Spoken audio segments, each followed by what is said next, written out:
അതിൽ ശ്രീ നിജേഷ് അരവിന്ദ്, ഒന്ന് സർവകക്ഷി യോഗം എന്നുള്ളത് ഒരു പോസിറ്റീവായിട്ടുള്ള സ്റ്റെപ്പാണ്.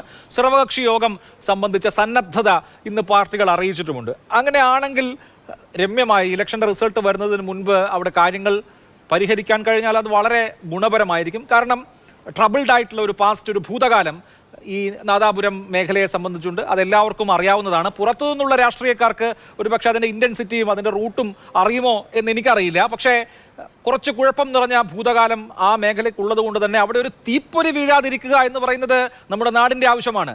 ഇലക്ഷൻ കഴിഞ്ഞു, ഇനി അതിൽ ആരെങ്കിലും ഒരാൾ ജയിക്കുകയും ചെയ്യും. അപ്പോൾ ആ തീപ്പൊരി അവിടെ വീണത് കെടുത്തുക എന്ന ദൗത്യത്തിലേക്ക് രാഷ്ട്രീയ പാർട്ടികൾ കടക്കണം. അക്കാര്യത്തിൽ കോൺഗ്രസിന് ഒരു ഗൗരവപൂർണമായ സമീപനമുണ്ടോ?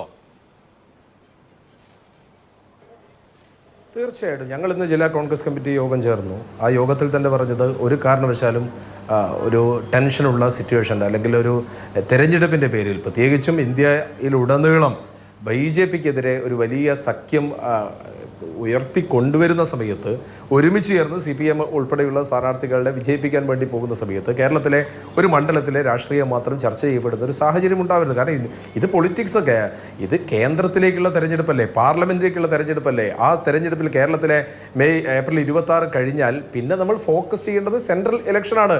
ഷാഫി ഉൾപ്പെടെയുള്ള ആളുകൾ അത് ദേശീയ തെരഞ്ഞെടുപ്പിൻ്റെ തിരക്കുകളാണ്. അതിനിടയിൽ നിന്നാണ് അദ്ദേഹം ആ പരിപാടിക്ക് വന്നത്. അതുകൊണ്ട് ഞങ്ങളിപ്പോഴും ലക്ഷ്യം വെക്കുന്ന 3-ാം ഘട്ടം കഴിഞ്ഞ് 4-ാം ഘട്ടത്തിലെത്തി 5, 6, 7 എത്തുമ്പോൾ ഇന്ത്യ മുന്നണി തിരിച്ചു വരണം എന്നുള്ള ഒരു പൊളിറ്റിക്സിലേക്കാണ് പോകുന്നത്. അതിനിടയ്ക്ക് ഉണ്ടായിപ്പോയ സംഭവങ്ങളെ പറ്റി വീണ്ടും ചികഞ്ഞ് അത് ബോംബാണോ, പടക്കമാണോ, അത് എറിയുമോ, കല്ലാണോ എന്നൊക്കെ ചർച്ച ചെയ്യുന്നതിന് ഞങ്ങൾക്കതിന് പ്രസക്തിയില്ല.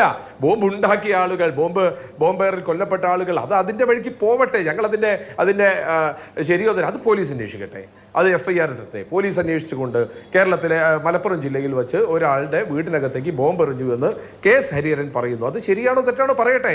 നമുക്കറിയാലോ AKG സെന്ററിലേക്ക് ബോംബ് ഇട്ടതിൻ്റെ ബോംബ് എറിഞ്ഞു എന്നതിൽ കുറേ കാലം അന്വേഷണം നടത്തി. കുറേ കാലത്തിന് ശേഷം യൂത്ത് കോൺഗ്രസ് പ്രവർത്തകനെ പിടിച്ചു. പിന്നീട് അതിനെപ്പറ്റി നമ്മൾ കേട്ടിട്ടില്ല. അതുകൊണ്ട് കേരള പോലീസ് അത് അന്വേഷിക്കട്ടെ. അതിനപ്പുറത്തേക്ക് ആ കാര്യത്തിൽ പോകാനില്ല. എന്തായാലും വടകരയിൽ ഈ എരുതിയിലേക്ക് എണ്ണയൊഴിക്കുന്ന യാതൊരു സംവിധാനവും ഇന്ത്യൻ നാഷണൽ കോൺഗ്രസിന്റെ ഭാഗത്തോ ഐക്യ ജനാധിപത്യ മുന്നണിയുടെ ഭാഗത്തോ. അതുകൊണ്ടാണ് ഞാൻ പല കാര്യങ്ങൾക്കും മറുപടി പോലും പറയാതെ പോകുന്നത്.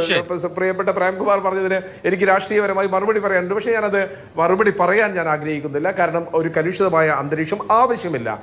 ഒരുമിച്ച് ചേരേണ്ട ആളുകൾ നാളെ ആര് ജയിച്ചാലും, കേരളത്തിലെ UDF ജയിച്ചാലും LDF ജയിച്ചാലും പിന്തുണയ്ക്കാൻ പോകുന്നത് രാഹുൽ ഗാന്ധിയാണ്, ഇന്ത്യൻ നാഷണൽ കോൺഗ്രസിനെയാണ്, ഇന്ത്യ മുന്നണിയാണ്. ആ സാഹചര്യത്തിൽ പരസ്പരം അടിക്കുക എന്ന് പറഞ്ഞാൽ, പരസ്പരം ശാരീരികമായി അടിക്കുക എന്ന് പറഞ്ഞാൽ, പരസ്പരം ബോംബെറിയുക എന്ന് പറഞ്ഞാൽ, പരസ്പരം ഇല്ലാതാക്കുക എന്ന് പറഞ്ഞാൽ അത് തെറ്റാണ്.